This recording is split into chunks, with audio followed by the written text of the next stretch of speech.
Hi Sam, that was a pretty action-packed day. Where do you reckon you guys stand at the end of that? Yeah, to say the least. I think we've got an opportunity. I thought we bowled really nicely tonight. Created opportunities, created a lot of intensity, and held our length brilliantly. So it's a huge session tomorrow. We don't need to kind of emphasise that enough, really. So I think the game is obviously they're in front of the game, but we've got an opportunity to really make a statement and inroads in the morning. I guess the feature of this series for England has been sort of a failure to bat long and make those big scores. Today, bowled out in less than 50 overs again. What was the disappointment in the dressing room like that you weren't able to take the game a bit longer? Yeah, absolutely. I think the most disappointing thing was whenever we kind of wrestled back a bit of momentum, we lost a wicket at crucial times, I suppose. It was a real eclectic mix of dismissals as well. It wasn't just a set way of getting out. They were just, pretty much a mixed bag. But like I said, it was just whenever we kind of wrestled back that momentum, we lost a key wicket at the key time. Recording in progress. Just on a personal level, Sam, you had a bit of a ding dong with that sort of high class attack, and can you hear me? Yeah, sorry. Sorry. Just saying you had a bit of a battle out there with the bat, and then you were fielding in two separate sessions with the gloves. Do you have the hunger for this and the sort of the taste of Test cricket now, and you hope to be in this team a little longer? Absolutely. Did it look like I was having fun? At times. I absolutely loved it. Look, it's far better than sat on the sofa waiting to board a plane. I loved every minute of it. I found it was a great challenge against a brilliant attack that have been on fire this series, and that's what you want to do as a cricketer. You want to pit yourself against the best, and like I said, I absolutely loved it. It was just a shame that I got out when I did, but I felt really good. Felt in good rhythm, good flow, and like I said, just really enjoyed it. Thank you. Okay, let's go Will Macpherson and then Oz Sports Radio. Go ahead, Will. Hi, Sam. Could you just sum up the last week for us, or 10 days, or however long it's been since you got that call telling you to come down to Sydney, and then you've ended up making your debut? Just try and sum that up. Yes. It's been a bit of a roller coaster, but I think I've got two probably overwhelming feelings of nothing to lose, everything to gain in terms of an opportunity, one that I didn't expect, and loving every minute of it. And also, I haven't obviously kind of gone through all the messages, but just really appreciative of all the support I've got, all the messages that I've got through, and kind of the love shown has kind of blown me away, I suppose. So, on those kind of two different counts, it's been amazing and probably hasn't quite sunk in. I've been able to enjoy it a lot more as well than I probably have done previously when I played for England. At sometimes I felt under so much pressure to perform and so much pressure to take an opportunity. I've probably not enjoyed it as much as I could. Kind of worried about whether I'll be picked for the next game or the next squad. This I just saw as a kind of free hit. Saw it as a great opportunity to really make a statement. I'm disappointed I didn't go on, but like I said, I absolutely loved it. When you come into a team that are 3-0 down in this series, what's your sort of aim on a team level, not just personally? What did you try and bring? Of course, positivity and energy is something that comes kind of naturally to me. And look, with the Test Championship, there's not a dead rubber. There's a lot to play for a lot of individuals in this side and in the squad. So, you're playing in a Ashes Test match. Yes, the result of the series hasn't gone to plan, but everyone should have a reason to get up for it and really be motivated to put in a performance. And we are. Everyone to a man is. It's just I've tried to, maybe the guys who need a bit of a kind of arm around the shoulder. I know a lot of the guys really well, and kind of help those guys through and offer that positivity and maybe a little bit of experience as well around the group. So yeah, I'll continue to kind of be myself and offer that and keep driving the lads on in the field. I think that intensity in the field is something that's really really important to me, actually, and it kind of sets us up as a team. Cheers, Will. Let's go Andrew Miller from Cricket Info. Hi, Sam. Well played. Just wondered if you heard Tom Harrison was talking on the radio today about the idea of asking for young England players to go over and play in the Sheffield Shield. And obviously, you're one of the huge contingent of England players in the Big Bash at the moment, and you obviously play alongside Australians coming over to county cricket. I mean, just wondered what the benefits would be for players to get over and get that sort of experience.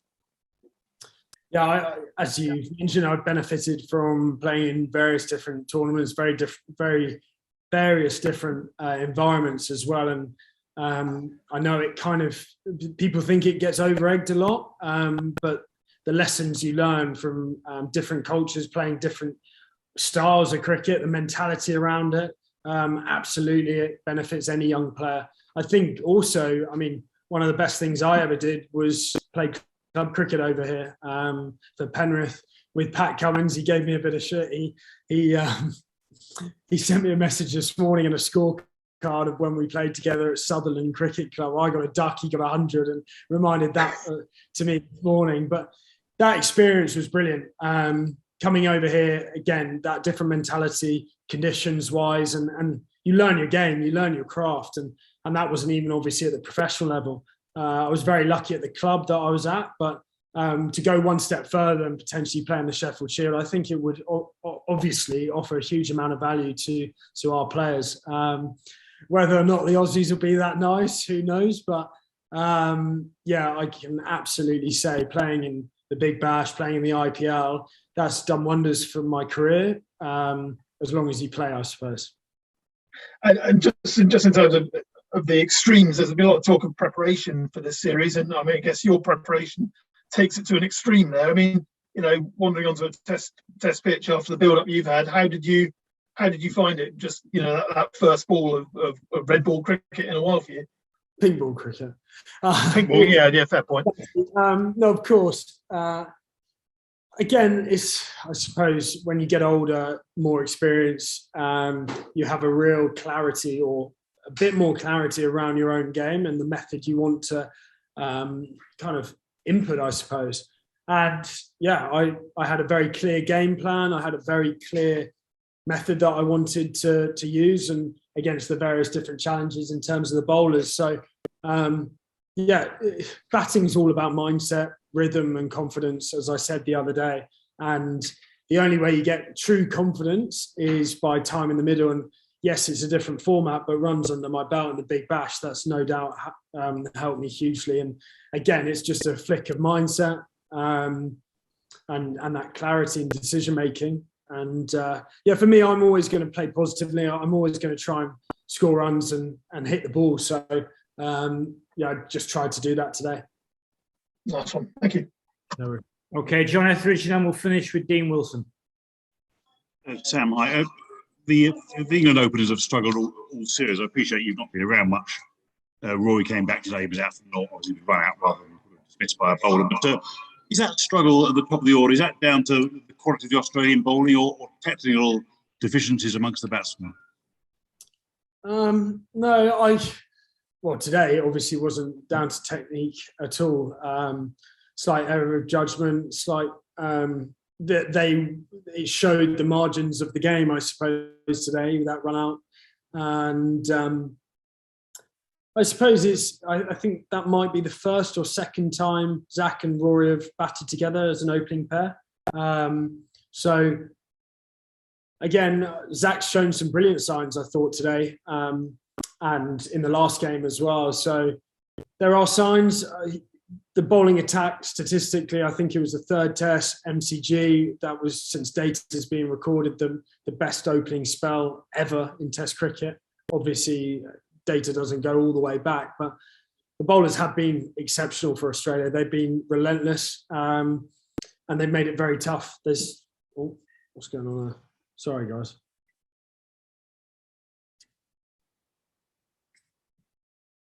Can you hear us? Yep. Yes. Sorry, went off there. Apologies. Good job.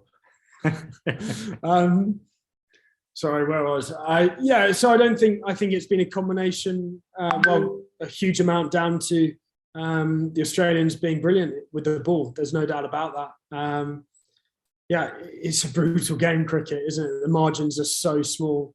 And yeah, I suppose that's been the difference in this series. They've just been on top of us. Simple as that, really. And Dean, last one, please. Hi, Sam. I just wondered, what was the aspect of today that you enjoyed the most while you're out there, and what was perhaps most difficult for you out there? I've just enjoyed it all. I enjoyed getting off them, getting off the mark. That was probably a highlight initially, and settled the nerves down nicely. I think the difficulty actually was the quick spell of bowling that Woody bowled there, picking up the ball under lights. That was at times quite tough with his skinny trajectory. That was something that, again, it's a learning experience for me with the gloves, the alignment element, obviously with Stu Broad also bowling a lot of big in-swingers, getting dragged in. That was something that I found a challenge, and that's the exciting thing, is you get kind of those new experiences keeping in the test match, and you've got to work out a method there and then and adjust to it, I suppose. So yeah, I think the most pleasing thing, going back to it, was just the clarity I had with my game plan and my decision making with the bat, I suppose. I just noticed that Nathan Lyon had a word or two to say to you. Can you share that? Was it on a level with what you're used to? Yeah, word or two. I mean, he was being very nice, but it was just a kind of verbal diarrhea. It was, yeah. I mean, Pat was sledging me a bit, saying Popey looks like my younger brother, and I said I'm not ginger. Apart from that, it was all pretty harmless, but it was just good fun. I know obviously a lot of these guys really well. And yeah, it's great to be in a contest. For me as an individual, really enjoyed it. Great, thanks. Cheers, guys. Cheers. Thanks, everyone.